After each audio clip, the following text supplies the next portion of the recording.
Arrancamos este análisis a fondo con una frase que uno de los ideólogos de los que hablaremos hoy escribió sobre Venezuela.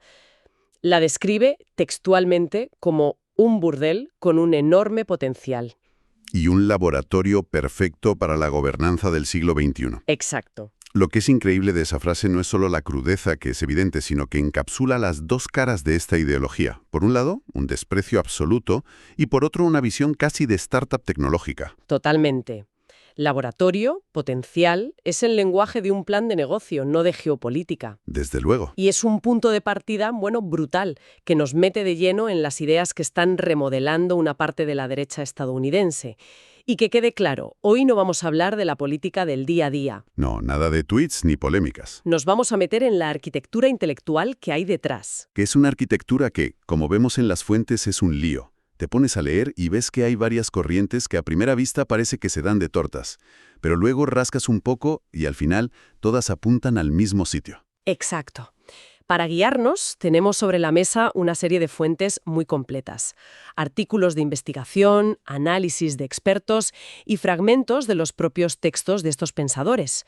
Nuestra misión hoy es conectar los puntos. Entre cuatro figuras clave. 4 figuras que las fuentes identifican como clave: Curtis Yarvin, el ideólogo; Peter Thiel, el capital; J.D. Vance, el heredero político; y Donald Trump, el ejecutor. Un ecosistema completo, vamos.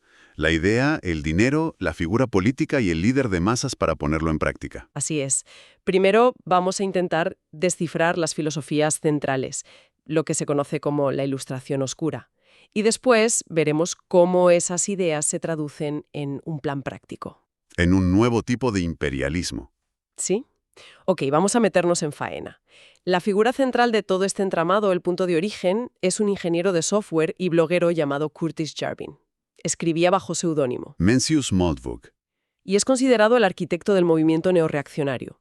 O como se le conoce más, la Ilustración Oscura. Y su tesis de partida es una enmienda a la totalidad. Para Yarvin, la democracia es, sin paliativos, un fracaso. La ve como un sistema ineficiente, corrupto, abocado al desorden. Pero no se queda ahí. Para explicar quién cree él que controla la sociedad, acuña un término que es fundamental para entender todo lo demás: la catedral.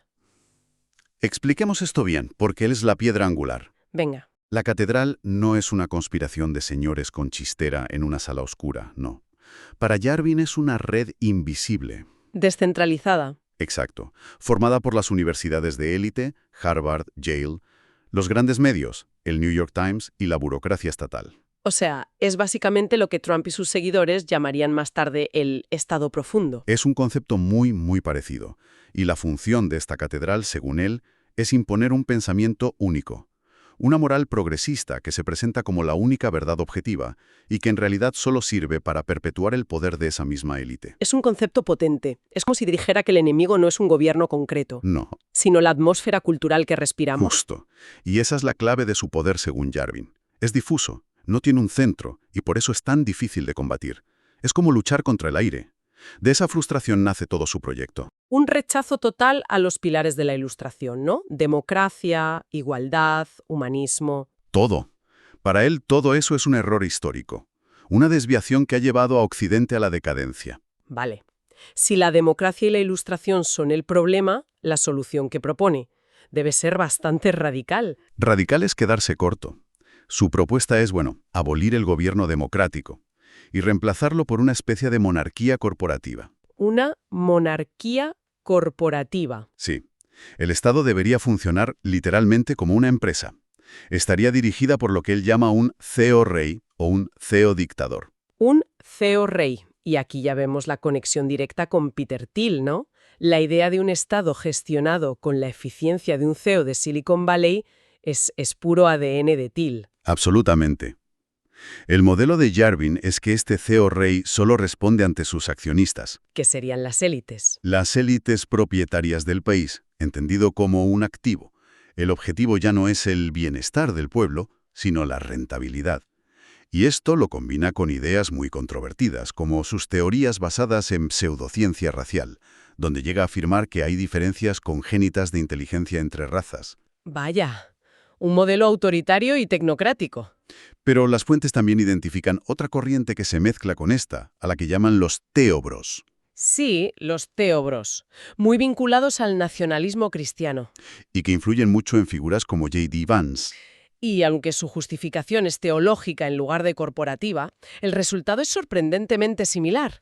Buscan un rey o un líder que imponga un orden moral cristiano, no un CEO. Y sus ideas son igual de extremas. Defienden que la Iglesia esté por encima del Estado, proponen que los hombres voten en nombre de sus esposas o incluso que los herejes puedan ser castigados con la muerte. Y lo curioso, lo que señalan los análisis, es un profundo sentimiento de persecución en este grupo. Eso es fascinante. Hablamos de hombres blancos, de clase media o alta en Estados Unidos. Y se ven a sí mismos como una minoría oprimida por la cultura liberal. Si conectas esto, ves que ambos movimientos, el de Yarvin y el nacionalista cristiano, comparten el mismo motor. El resentimiento cultural. Un profundo resentimiento. La frustración de sentir que han perdido el control de la narrativa. Y ambos anhelan volver a un orden anterior donde su visión del mundo era la dominante. Ya sea justificada por una racionalidad tecnocrática o por un mandato divino. Exactamente. ¿Y esa frustración se queda solo en el plano de las ideas o se convierte en un plan de acción concreto? Porque tengo entendido que el caso de Venezuela es el ejemplo perfecto de esto. Totalmente. Aquí es donde la cosa deja de ser filosofía y se convierte en geopolítica pura y dura. Los textos que analizamos argumentan que la idea de que Trump era aislacionista es una mala interpretación. Es más complejo. Mucho más. Su política exterior ha evolucionado hacia un modelo imperialista que ya no se molesta en usar la excusa de exportar la democracia. De hecho, la crítica de Yarvin a la guerra de Irak es muy reveladora. No cree que el error fuera intervenir. Para él, el error fue, y cito, no haber ido lo suficientemente lejos. Claro. Su propuesta no es el aislamiento, sino lo que él mismo llama una recolonización efectiva. Es un cambio de paradigma total. Absoluto. El objetivo ya no es construir una nación a tu imagen. El objetivo es transformar un Estado extranjero en lo que él llama un Estado-empresa. Gestionar el país, su gente y sus recursos, como el petróleo, como si fueran activos de una empresa. La máxima rentabilidad. La soberanía se entiende en términos de propiedad. El país es tuyo. Lo gestionas para sacar beneficio. Suena a neocolonialismo sin tapujos. ¿Y cómo se justifica una idea así? Él lo envuelve en lo que llama una teoría reaccionaria de la paz. Imagina un mundo de soberanos absolutos, los reyes, que son perfectamente racionales. Cooperan si es rentable. Y se vuelven depredadores si la depredación da más beneficios. Es la lógica de mercado pura aplicada a las relaciones internacionales. Por eso describe a Venezuela como el laboratorio perfecto. Un país con enormes recursos, pero sumido en el caos. El escenario ideal para una adquisición hostil. Exacto. Un activo infravalorado esperando a un gestor eficiente que lo ponga a producir. Vale. La teoría está clara. Pero, ¿cuál es el método? Las fuentes destacan una metáfora muy gráfica que usa Yarvin. Grasping the nettle. Que podríamos traducir como agarrar la ortiga. Sí. La imagen es muy potente. Una ortiga, si la rozas suave, te pica. Pero si la agarras con fuerza y decisión, sus pelos se aplastan y no te hacen daño. Y esa es la idea central de su plan. Hay que abandonar la estrategia de ganarse los corazones y las mentes de la población. Lo considero una farsa sentimental, una pérdida de tiempo. En su lugar se debe imponer un orden absoluto, total e inmediato, desde el primer minuto. Cualquier resistencia, y esto lo dice textualmente, debe tener como único resultado el encarcelamiento, la mutilación o la muerte. Es un mensaje de poder absoluto e incuestionable. La idea es que la población entienda que la resistencia es inútil. Y autodestructiva. Para lograrlo, la táctica clave que propone es la creación de autoridades mixtas, que consiste en poner a oficiales extranjeros, por ejemplo estadounidenses, con poder ejecutivo directo sobre las tropas y funcionarios locales. Es una forma de combinar mando externo con mano de obra local que es más barata, asegurando un control total. Lo que plantea una pregunta importante. Una vez que has impuesto ese orden por la fuerza bruta, ¿cómo lo mantienes?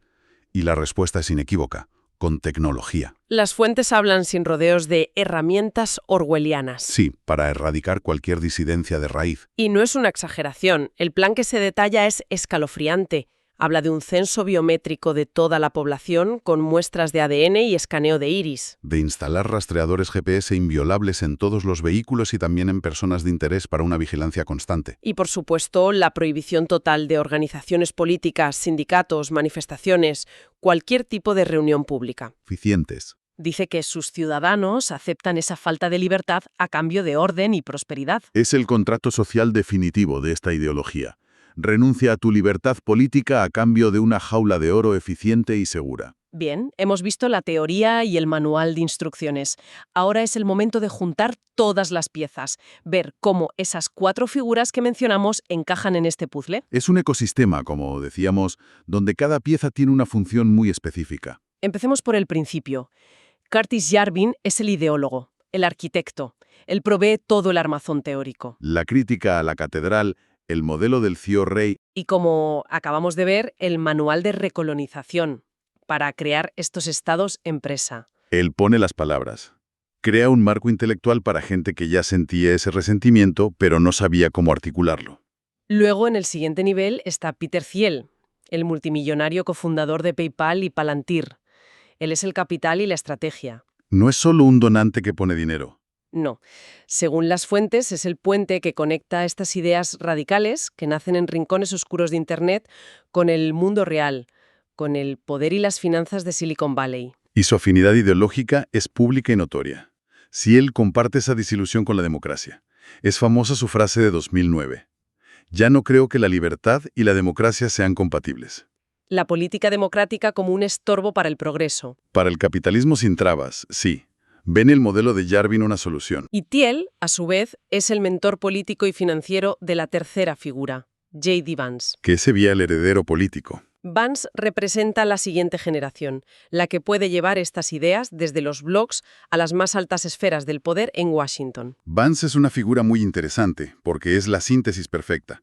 Por un lado, ha admitido leer a Yarvin y ha adoptado su discurso de desmantelar el Estado administrativo. De purgar a los burócratas para reemplazarlos por leales al movimiento. Pero por otro lado, también conecta con el nacionalismo cristiano de los Tío Bros. Combina la tecnocracia autoritaria de Silicon Valley con el fervor religioso. Y finalmente, en la cúspide, está Donald Trump como el ejecutor. Y aquí las fuentes coinciden. Es muy poco probable que Trump se haya leído los densos ensayos de Yarvin. Sinceramente, no le hace ninguna falta. No, para nada.